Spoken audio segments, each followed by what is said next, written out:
Vote কেন্দ্রে smartphone নেওয়া যাবে না, মোবাইল নেওয়া যাবে না। নির্বাচন কমিশনের এই অবৈধ সিদ্ধান্তের বিরুদ্ধে মুহূর্তের মধ্যেই জামাত, শিবির, এনসিপি জেগে উঠেছে, প্রতিবাদের ঝড়। কিন্তু বিএনপি চুপ। হ্যাঁ, আমরা বলার পরে হয়তোবা বিএনপিও আমাদের সাথে তাল মিলাতে পারে, কিন্তু বিএনপি 17% মানুষ। তাহলে জামাতের 37.4 আর এনসিপির 17 কত হয়? 54.4%। আর বিএনপি কে দিতে চেয়েছে মাত্র 27%। এবং এখানে সিদ্ধান্তহীনতায় রয়েছে 18% মানুষ। জাতীয় নির্বাচনের আর বাকি মাত্র 3 দিন, সরগরম পুরো দেশ। আসন্ন নির্বাচনে এমন অনেক কিছুই ঘটতে যাচ্ছে যা কখনো ঘটেনি আগে। এই নির্বাচনে জামায়াত ইসলাম জিততে পারে কিনা তার একটি ইঙ্গিত মিলেছে তুরস্কের একটি পত্রিকায়। আসসালামু আলাইকুম। জামায়াতে ইসলামের জন্য বিরাট এক সুসংবাদ। প্রিয় দর্শক, হঠাৎ করে কেন এই কথা বলছি? অবশ্যই কারণ আছে, সেই নজিরবিহীন কারণগুলি আপনাদের সাথে তুলে ধরবো। এদিকে আপনারা জানেন যে ইসি কিন্তু একটা ঘোষণা দিয়েছে যে 400 গজের মধ্যে কেউ মোবাইল নিয়ে যেতে পারবে না ভোট কেন্দ্রের কাছ থেকে। তো যাই হোক, সেগুলো নিয়েও সারা দেশে ইতিমধ্যে তোলপাড় হয়ে গেছে যে ইসি কেন এই বক্তব্য দিল।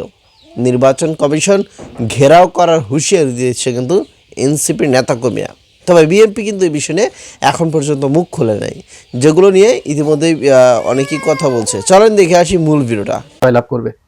আজকে খুব গুরুত্বপূর্ণ একটি তথ্য আমি আপনাদের সামনে শেয়ার করব, যেহেতু খুব বেশি বড় ব্যাখ্যা বিশ্লেষণের সময় এখন আর নাই। একেবারে জিস্ট আজ সারাদিন আমি বিভিন্ন জায়গায় ঘুরে বিভিন্ন ধরনের মানুষের সাথে কথা বলে যে ইনফরমেশন পেয়েছি সেই বিষয়টি আপনাদের সাথে শেয়ার করব। আপনাদের খুবই ভালো লাগবে এবং আপনারা শুনে খুশি হয়ে যাবেন। এবং এখানে আমি যেটি বলছি, খোদ এমন কিছু মানুষের সাথে কথা বলেছি যারা কোনো কোনো আসনের একেবারে বিএনপির যিনি সেকেন্ড ম্যান, অর্থাৎ প্রার্থীর পরেই যিনি, এমন লোকের সাথেও কথা হয়েছে, তাদের নেতাকর্মীদের সাথে কথা হয়েছে। তারা কি চিন্তা ভাবনা করছে, ঢাকাতে তাদের কি অবস্থান এবং জামাত ইসলামের কি অবস্থান, এই বিষয়টি আমি আপনাদেরকে একটু বলবো। প্রথমেই আপনারা শিরোনাম দেখে হয়তো বুঝেছেন যে ঢাকাতে জামাত ইসলাম ইন, বিএনপি আউট। হ্যাঁ, এটি সত্য। কেন, সেই কেন জানার আগে চলেন একটি জরিপের কথা আমি আপনাদেরকে বলবো। সেই জরিপের কথা শুনলে আপনাদের কাছে একেবারে পানির মতো পরিষ্কার হয়ে যাবে। নির্বাচন কমিশনের সূত্র অনুযায়ী বর্তমান বাংলাদেশে মোট ভোটারের পরিমাণ 12,77,000। এই 12,77,000-এর ভিতরে 18 থেকে 39 বছরের ভোটারের সংখ্যা প্রায় 5 কোটি। একটু মনোযোগ দিয়ে শুনবেন, তাহলে হিসাব করা আপনাদের জন্য আরো সহজ হয়ে যাবে। এখানে দুইটি জরিপ এসেছে, একটা হচ্ছে সোচ্চার আর একটা হচ্ছে CRF, communication and research foundation. এই দুইটা প্রতিষ্ঠানের যে জরিপ, সর্বশেষ জরিপ কিন্তু এটা, এই জরিপে ভয়ঙ্কর তথ্য উঠে এসেছে। এবং সেই তথ্যের সাথে বিএনপির যাদের সাথে আমার কথা হয়েছে তাদের কথার কি মিল আছে সেটি আমি আপনাদেরকে বলছি। আওয়ামী লীগকে যারা ভোট দিয়েছিল, এবার তারা 48% মানুষ বিএনপিকে ভোট দিতে চাচ্ছে, জামাত ইসলামকে দিতে চাচ্ছে 29% মানুষ, আর এনসিপি কে দিতে চাচ্ছে 6.5%। তাহলে এনসিপির আর জামাতের মিলে কত হলো? 35.5। আর 13% মানুষ দিতে চাচ্ছে অন্যান্য দলের। অন্যান্য দল মানে তাহলে বিএনপির তার অন্যান্য দল নেই, অন্যান্য দল আছে জামাতের ভিতরে, যেহেতু 11 দলীয় জোট। তাহলে এখানে কিন্তু 48.5% হয়ে গেল, বিএনপিকে পার হয়ে চলে গেল কিন্তু। আর 2% মানুষ এখনো সিদ্ধান্ত নিতে পারেনি তারা কাদেরকে ভোট দিবে। তাহলে এটা গেল সিআরএফ এর জরিপ, কাছাকাছি কিন্তু চলে গেছে, এখানে সমান সমান। এবারে মজার ব্যাপার ঘটছে যে এই নির্বাচনে 18 থেকে 33% মানুষ যারা সরাসরি জুলাই গণ অভ্যুত্থানের সাথে জড়িত, এরাই তরুণ ভোটার, এরাই এই বাংলাদেশকে নতুন বাংলাদেশ হিসেবে দেখতে চায়। এবার মজাদার ব্যাপার যেটি, ওই সিআরএফ এর জরিপ কিন্তু 5 কোটি যে ভোটার, এই 5 কোটি ভোটারের ভিতরে তারা সবচেয়ে বেশি ভোট দিতে চেয়েছে জামাত ইসলামকে। সেখানে পার্সেন্টেজটা কত? 37.4%। আর এনসিপি কে দিতে চেয়েছে 17% মানুষ। তাহলে জামাতের 37.4 আর এনসিপির 17 কত হয়? 54.4%। আর বিএনপি কে দিতে চেয়েছে মাত্র 27%। এবং এখানে সিদ্ধান্তহীনতায় রয়েছে 18% মানুষ। তাহলে কে এগিয়ে গেল? এখানে কিন্তু 11 দলীয় জোট এগিয়ে গেল। এবার সোচ্চার একটি জরিপ করেছে। সোচ্চারের এই জরিপে ঢাকা শহরে তারা কয়েকটি আসনে, ঢাকাতে তো মোট 13টি আসন, তারা জামাত ইসলাম এবং বিএনপি কে একেবারে কাছাকাছি, অর্থাৎ 39 এবং 34 পয়েন্ট সামথিং, তার মানে 3-এর কাছাকাছি ব্যবধান। এই 3%-এর কাছাকাছি যে ব্যবধান, এর ভিতরে কিন্তু কিছু মানুষ আছে যারা মুখে বলছে যে অমককে ভোট দিব, বাস্তবে তাদেরকে দিবে না। এখানে বস্তি একটা বড় ফ্যাক্টর, এখানে বিহারি ক্যাম্প আছে, সেগুলো কিন্তু বিরাট ফ্যাক্টর। শুধুমাত্র মিরপুর 16 আসন যেটা, বিএনপির আমিনুল ইসলাম এবং জামাতের আব্দুল বাতেন। এখানে 80,000 ভোট আছে বিহারীদের। এই বিহারীদের একটা ভোটও এদিক ওদিক যাবে না। এখানে বিএনপির সেই লোকের সাথে আমার যে কথা হলো, তিনি বলছেন তিনি তো তারটাকে এগিয়ে রাখবেনই। তিনি বলছেন যে ঢাকা 17, ঢাকা 15 এবং ঢাকা 14 এই 3টা আসন এখানে জামাত ইসলাম পেয়ে যাবে। এটা কিন্তু বিএনপির ওই যে একেবারে এমপির পরের জন যিনি, তো জামাত যদি এই 3টা আসন উনি দিয়ে দিচ্ছেন, কিন্তু মাঠের বাস্তবতা আরো ভিন্ন।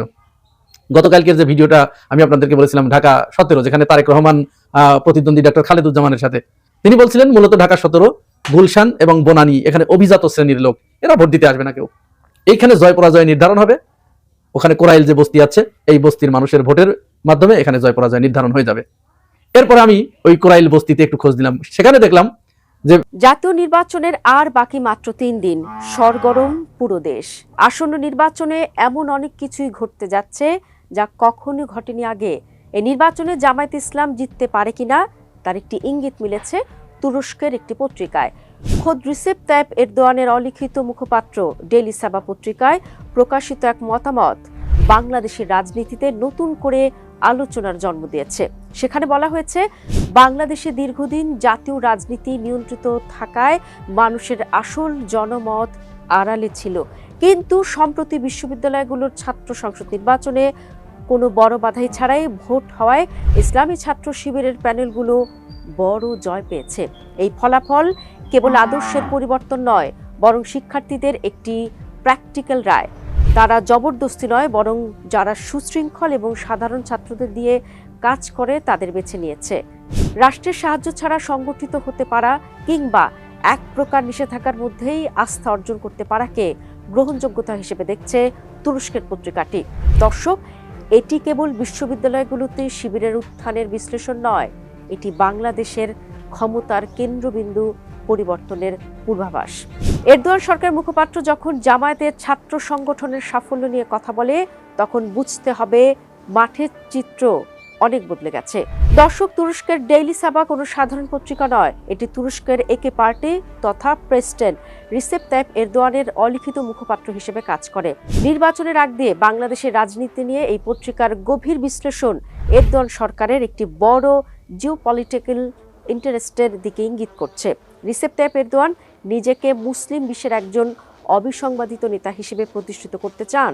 জামায়াত ইসলামের সাথে এরদোয়ানের একে পার্টির আদর্শগত মিল রয়েছে।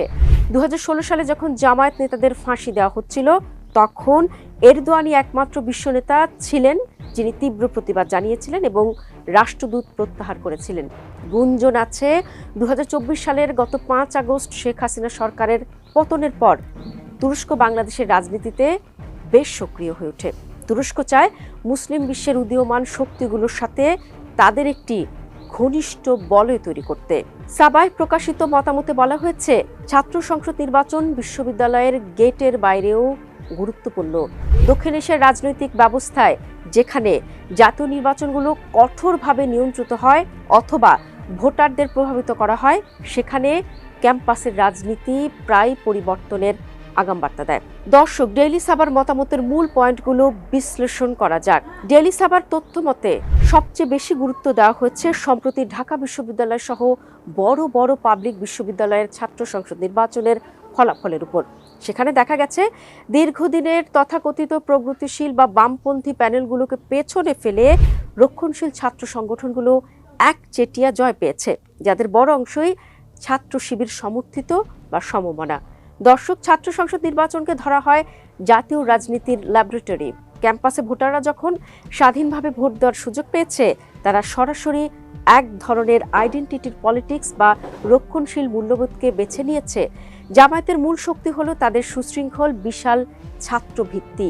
যদি তরুণ প্রজন্ম বা ফার্স্ট টাইম ভোটাররা ক্যাম্পাসের মতো জাতীয় নির্বাচনেও একই মানসিকতা দেখায়, তবে জামায়াতের ভোট ব্যাংকে বড় সড় বিস্ফোরণ ঘটা অসম্ভব নয়। ডেইলি সাবা বলছে, ছাত্ররা এবার প্রার্থীদের বিচার করেছে তাদের আচরণ এবং শৃঙ্খলার ভিত্তিতে। দীর্ঘ সময় ক্ষমতার বাইরে থাকায় জামায়াতের নেতাকর্মীদের উপর আওয়ামী লীগের যে স্টিম রোলার চলেছে, তাতে সাধারণ মানুষের মধ্যে তাদের প্রতি এক ধরনের সহানুভূতি তৈরি হয়েছে। পাশাপাশি ক্যাম্পাসে তারা এবার কোনো পেশি শক্তি নয়, বরং সার্ভিস ওয়ারেন্টেড পলিটিক্স দিয়ে ছাত্রদের মন জয় করেছে। বাংলাদেশের অনেক ভোটাররাই অত্যাচারিত পক্ষের দিকে ঝুঁকে পড়ে। গত 1.5 দশকে তারা যেভাবে প্রতিকূল পরিস্থিতিতেও সংগঠন ধরে রেখেছে তা ভোটারদের কাছে জামায়াতকে একটি টেকসই বিকল্প হিসেবে তুলে ধরছে। ডেইলি সাবার মতে, জাতীয় রাজনীতি যখন টাইটলি ম্যানেজড থাকে তখন মানুষ বিকল্প পথ খোঁজে। বিশ্ববিদ্যালয়ের ছাত্র সংসদ নির্বাচনগুলিতে সেটিরই প্রতিফলন ঘটেছে। দর্শক, বাংলাদেশের রাজনীতিতে জামায়াত দীর্ঘদিন কোণঠাসা ছিল, ফলে নীরবে জামায়াতের ভোট ব্যাংক ভারী হবার প্রবল সম্ভাবনা রয়েছে। দেশে ইসলামপন্থী ভোটার যে বেড়েছে তা নিয়ে সন্দেহ নেই। এসব ভোটে বিএনপিকে টেক্কা দিতে জামায়াতের মূল অস্ত্র হতে পারে। দর্শক, এই নির্বাচনে জামায়াত এগিয়ে যেতে পারে কয়েকটি ফ্যাক্টরে। প্রথমত, জামায়াতের সবচেয়ে বড় শক্তি তাদের অর্গানাইজড ভোটার। সাধারণত চাপমুক্ত পরিবেশে জামায়াতের ভোটাররা শতভাগ ভোট কেন্দ্রে যায়। এই অর্গানাইজড ভোটগুলোই জামায়াতের পক্ষে জয়ের ব্যবধান গড়ে দিতে পারে। দ্বিতীয়ত, জামায়াতের প্রার্থীরা সাধারণত স্থানীয় পর্যায়ে ক্লিন ইমেজ এবং মানবিক কাজের জন্য পরিচিত। সাধারণ মানুষ যারা দুর্নীতি আর হাঙ্গামায় ক্লান্ত, তারা একটি ডিসিপ্লিনড দলের হাতে ক্ষমতা দেখতে চাইতে পারে। আর তৃতীয়ত, ডেইলি সাবা যে সংকেতটি ধরেছে তা হলো দেশের শিক্ষিত এবং সচেতন তরুণদের রায় এখন রক্ষণশীলতার দিকে। এই হাওয়া যদি মফস্বলেও লেগে থাকে তবে জামায়াত চমক দেখিয়ে দিতে পারে। দর্শক, রাজনৈতিক মহলে গুঞ্জন আছে 5 আগস্টের পর তুরস্কে বাংলাদেশ নিয়ে একটা বাড়তি তৎপরতা দেখা যাচ্ছে। তুরস্ক চায় দক্ষিণ এশিয়ায় তাদের এমন একটি বন্ধু সরকার থাকুক যারা তাদের আদর্শিক মিত্র হবে। জামায়াত ক্ষমতায় আসা মানে তুরস্কের জন্য এই অঞ্চলে একটি বিশাল দরজা খুলে যাওয়া। তাই সাবাহ মতামতকে উড়িয়ে দেওয়া যাচ্ছে না। এটি এরদোয়ান প্রশাসনের একটি প্রচ্ছন্ন বার্তা হতে পারে যে তারা বাংলাদেশে একটি রক্ষণশীল ও স্থিতিশীল শক্তির উত্থানকে স্বাগত জানাতে প্রস্তুত। তুরস্কের এই পরোক্ষ সমর্থন এবং পত্রিকাটির এমন বিশ্লেষণ জামায়াত কর্মীদের মানসিকভাবে কয়েক ধাপ এগিয়ে দিচ্ছে।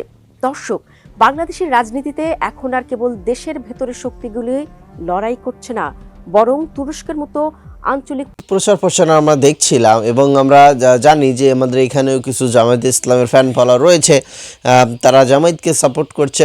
যেহেতু এবার আওয়ামী লীগ নেই, সেহেতু তো দল একটা থাকছেই, জামায়াতে ইসলাম। তারা হয়তোবা এই নির্বাচনে ক্ষমতা আসতে যাচ্ছে। তা আলহামদুলিল্লাহ, যদি ভালো হয় তাহলে অবশ্যই আসুক। ইসলামের জন্য হলেও যদি আমাদের ইসলামের জন্য কিছু হলেও উপকার আসে এখান থেকে তাহলে ভালো, অবশ্যই সেটাই আমরা চাইব। তো যাই হোক, দিন শেষে দেখা যাক কি হয়।